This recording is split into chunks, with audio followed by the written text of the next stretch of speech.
পাকা তালের এই সিজনে এই পিঠাটি বানিয়ে না খেলে পুরো আফসোস থেকে যাবে। দুই একটা উপকরণেই বানিয়ে নিতে পারবেন একসঙ্গে অনেকগুলো পিঠা। আসসালামু আলাইকুম বন্ধুরা, কিচেন বাঙালিয়ানা চ্যানেলে আপনাদের সবাইকে স্বাগত জানাই। শুধুমাত্র হাতে 10 মিনিট থাকলেই ঝটপট এই পিঠাটি বানিয়ে নিতে পারবেন।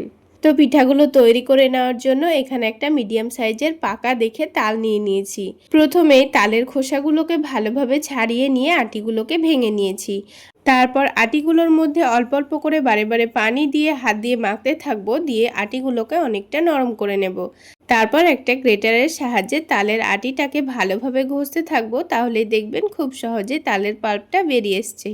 তো এবার এই পাল্পটাকে একটা ছাকনা দিয়ে ভালোভাবে ছেঁকে নিতে হবে।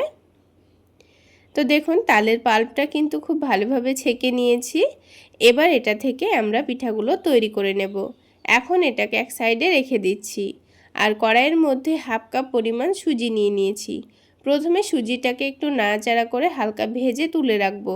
এইভাবে যদি শুকনো কড়াইয়ের মধ্যে সুজিটাকে 3 থেকে 4 মিনিট সময় নিয়ে একটু ভেজে নেন, তবে দেখবেন পিঠাগুলো খেতে দারুণ লাগবে। সুজির যে কাঁচা গন্ধ ভাবটা থাকে সেটা আর লাগবে না, পিঠাগুলো খেতে দারুণ লাগবে। তো সুজিটা কিছুক্ষণ ভেজে নিয়ে দেখুন হালকা লালচে করে আমি একটা প্লেটের মধ্যে নামিয়ে রেখেছি। এবার ওই কড়াইয়ের মধ্যে 1 কাপ পরিমাণ তালের পাল্প নিয়ে নেব। এখানে কিন্তু পুরো তালের পাল্পটা আমি নিইনি, ওখান থেকে 1 কাপ পরিমাণ তালের পাল্প নিয়ে নিয়েছি। এবার এই তালের পাল্পটাকেও আমি 3 থেকে 4 মিনিট সময় নিয়ে খুব ভালোভাবে নাড়াচাড়া করে নেব। তো গ্যাসের ফ্লেমটা একটু বাড়িয়ে রেখে তালের পাল্পটাকে নাড়াচাড়া করে নেব। এই তালের পাল্পের মধ্যে এক্সট্রা যেইটুকু পানি আছে সেটাকে একটু ভালোভাবে শুকিয়ে নেব। তো দেখবেন 2-3 মিনিটের মধ্যেই কিন্তু তালের পাল্পটা আগের থেকে অনেকটাই কমে আসবে। আর দেখুন তালের পাল্পটা কিন্তু অনেকটা ঘনও মনে হবে। তো ঠিক এই পর্যায়ে এবার আমি এখানে 1 কাপ পরিমাণ পানি দিয়ে দেব। 1 কাপ তালের পাল্প নিয়েছি আর ওই 1 কাপই পানি দিয়ে দিচ্ছি। এবার এটাকে ভালোভাবে নাড়াচাড়া করে সব কিছু একসঙ্গে মিশিয়ে নেব। এবার এখানে অল্প পরিমাণে লবণ দিয়ে দিচ্ছি, মানে স্বাদ মতো লবণ দিয়ে দিতে হবে। তারপর এখানে 2 টেবিল চামচ পরিমাণ চিনি দিয়ে দিচ্ছি। আপনারা যদি চিনি দিতে না চান না দিলেও চলবে। সব কিছু একসঙ্গে ভালোভাবে মিশিয়ে নিয়েছি। এবার এই পানিটা যখন হালকা গরম থাকবে তখনই কিন্তু সুজিটা এর মধ্যে দিয়ে দিতে হবে।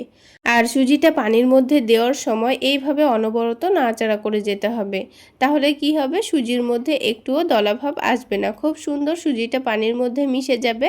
আর যেহেতু এখানে পানিটা হালকা গরম আছে তাই কিন্তু মেশাতেও খুবই সুবিধা হবে, একটুও দলাভাব আসবে না।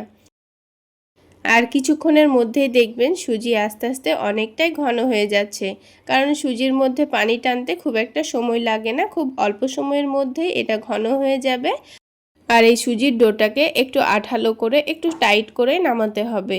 পানিটা পুরোপুরি শুকিয়ে গিয়ে এটা একটা আঠালো ডোয়ের মতো হয়ে যাবে, তখনই এটাকে নামিয়ে নিয়েছি। এবার এই ডোটাকে নামিয়ে কিছুক্ষণের জন্য ঠান্ডা করে নেব। আর ঠান্ডা হয়ে গেলে এই ডোটা কিন্তু আগের থেকে অনেকটাই শক্ত হয়ে যাবে। তো কিছুক্ষণ এই ডোটাকে এইরকমভাবে রেখে দিয়ে এবার আমি আপনাদের একটি পুর তৈরি করে দেখাবো। তো পিঠাগুলোর জন্য আমি নারকেলের পুর তৈরি করে নেব। সেই জন্য এখানে 1 কাপ পরিমাণ কোরানো নারকেল নিয়ে নিয়েছি আর তার সাথে হাফ কাপ পরিমাণ গুড় নিয়ে নিয়েছি। গুড়টাকে এখানে কুচি কুচি করে কেটে নিয়েছি, আপনারা চাইলে গ্রেটার দিয়ে গ্রেট করেও নিতে পারেন। কিছুক্ষণ ভালোভাবে নাড়াচাড়া করে নেব। আর গ্যাসের ফ্লেমটা মিডিয়ামে রেখে এখানে গুড় আর নারকেলটাকে নাড়াচাড়া করে নেব। 3-4 মিনিটের মধ্যেই দেখবেন খুব সুন্দর গুড়গুলো গলে গেছে। তারপর নারকেলের সঙ্গে ভালোভাবে আঠালো হয়ে মিশে গেছে। তো এইরকমভাবে আঠালো করে আমাদের নামিয়ে রাখতে হবে। তো দেখুন নারকেলের পুর কিন্তু আমাদের তৈরি করা হয়ে গেল। তাহলে দেখলেন তো, শুধুমাত্র নারকেল আর গুড় থাকলেই খুব সুন্দর টেস্টি একটি নারকেলের পুর তৈরি করে নেওয়া যাবে। এবার নারকেলের পুরটাকে এখন এক সাইডে রেখে দিচ্ছি। আর এদিকে সুজিটাও কিন্তু হালকা ঠান্ডা হয়ে গেছে, মানে পুরোপুরি ঠান্ডা হয়নি, হালকা ঠান্ডা হয়েছে। এবার সুজিটাকে একটু মধ্যে নিয়ে সফট করে নিতে হবে। তো হাতের মধ্যে লেগে আসছিল বলে অল্প করে একটু হাতের মধ্যে ঘি মাখিয়ে নিয়েছি। আপনারা চাইলে হাতের মধ্যে তেলও মাখিয়ে নিতে পারেন। তারপর হাতের মধ্যে তেল বা ঘি মাখিয়ে নিয়ে কিছুক্ষণ এরকম করে মথে নিলে দেখবেন সুজিটা অনেকটাই সফট হয়ে যাবে আর হাতের মধ্যে বা প্লেটের মধ্যে আর লেগে আসবে না। তো তো দেখুন খুব সুন্দর আমি সফট করে মেখে নিয়েছি। এবার এই ডোটাকে 2 ভাগে ভাগ করে নেব। আমি এখানে 2 বারের পিঠাগুলো তৈরি করে নেব, সেই জন্য দুটো ভাগে ভাগ করে নিয়েছি। এবার পিঠাগুলো তৈরি করে নেওয়ার জন্য সবার প্রথমে আমাদের এই ডোটা থেকে রুটি বেলে নিতে হবে। তো তার জন্য অল্প করে একটু ময়দা ছড়িয়ে দিয়ে একটু মোটা রেখে রুটি বেলে নিচ্ছি। আর রুটি বেলে নেওয়ার পর রুটির চারিদিকটা একটু চৌকো শেপে কেটে নেব। আপনারা দেখে নিশ্চয়ই বুঝতে পারছেন আমি কিভাবে কাজটা করে নিচ্ছি। তো এইভাবে চৌকো শেপে কেটে নেওয়ার পর এবার যে পুরটা আমি রেডি করে রেখেছিলাম সেই পুরটা অর্ধেকটা এখানে দিয়ে দেব। তো এই রুটির চারিদিকে এই নারকেলের পুরটাকে ভালোভাবে ছড়িয়ে দিতে হবে, যেন একটুও ফাঁকা জায়গা না থাকে। তাহলে পিঠাগুলো দেখতেও লোভনীয় হবে, আবার খেতেও দারুণ লাগবে। এবার এটাকে একদিক টেনে এনে রোল করে নেব। তো একটু আলতো হাতেই রোল করে নিতে হবে, কারণ এটা সুজির ডো, সেই জন্য একটু ফেটে ফেটে যেতে পারে। তো দেখুন খুব সুন্দরভাবে আমি রোলটা করে নিয়েছি। তারপর এই রোলটাকে ভালোভাবে সেট করে নেব। তো একটা রোল আমাদের তৈরি করা হয়ে গেল। এটাকে সাইডে রেখে আমি আপনাদের আরও একটি রোল তৈরি করে দেখিয়ে দিচ্ছি। ঠিক একইভাবে রুটি বেলে নিয়ে এটাকে চারিদিকটা কেটে নারকেলের পুরটা দিয়ে রোল করে নিলেই হয়ে যাবে। তো বন্ধুরা, এখানে আমি 1 কাপ পরিমাণ নারকেলের পুর তৈরি করেছি, আর এখানে দুটো পিঠাতেই কিন্তু হয়ে গেছে। যদি আপনারা পিঠাগুলো বেশি করে বানাতে চাচ্ছেন তাহলে নারকেলের পুরটাও কিন্তু একটু বেশি করেই বানিয়ে নিতে হবে, তাহলে পিঠাগুলো পারফেক্ট তৈরি হবে। তো দেখুন আরও একটি রোল কিন্তু আমাদের তৈরি করা হয়ে গেল। এবার এখানে একটা ফুটো ফুটো থালা নিয়ে নিয়েছি, আর এই থালার মধ্যে আমি পিঠাগুলোকে ভাপিয়ে নেব। তো এই থালার মধ্যে অল্প করে একটু তেল মাখিয়ে নিয়েছি, তাহলে পিঠাগুলো খুব সহজেই উঠে আসবে। তারপর এই দুটো পিঠাকে একসঙ্গে ভাপিয়ে নেব, সেজন্য একসঙ্গে দিয়ে দিয়েছি। এবার আগে থেকে কড়াইয়ের মধ্যে পানি গরম করার জন্য রেখেছিলাম। তো পানিটা ফুটে গেলে এখানে একটা স্ট্যান্ড দিয়ে দিয়েছি। তারপর প্লেটটাকে একটু সাবধানে রেখে দিতে হবে, কারণ কড়াইটা অনেকটাই গরম থাকে। এবার থালাটাকে ভালোভাবে ঢেকে দিয়ে 10 মিনিট মতো ভাপিয়ে নেব। 10 মিনিটের মধ্যে দেখবেন খুব সুন্দরভাবে পিঠাটা তৈরি হয়ে যাবে। আর দেখুন পিঠাটা কত সুন্দর ফুলে উঠেছে।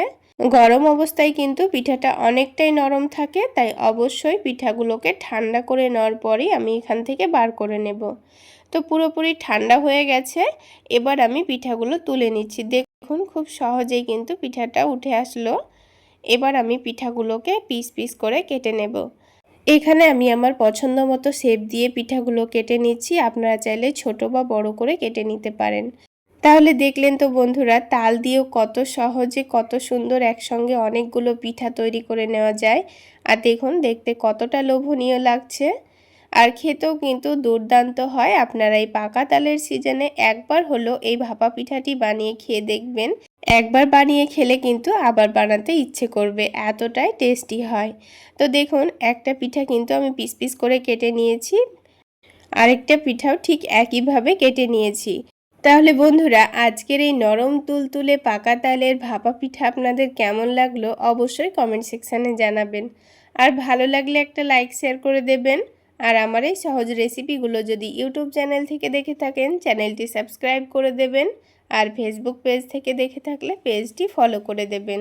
এবার পিঠাটি ভেঙে দেখিয়ে দিচ্ছি, দেখুন কতটা সফট এবং নরম তুলতুলে হয়েছে, মুখে দিলেই মিলিয়ে যাবে। তাহলে বন্ধুরা, আজকে এই পর্যন্তই। সকলে অনেক বেশি ভালো থাকবেন, সুস্থ থাকবেন।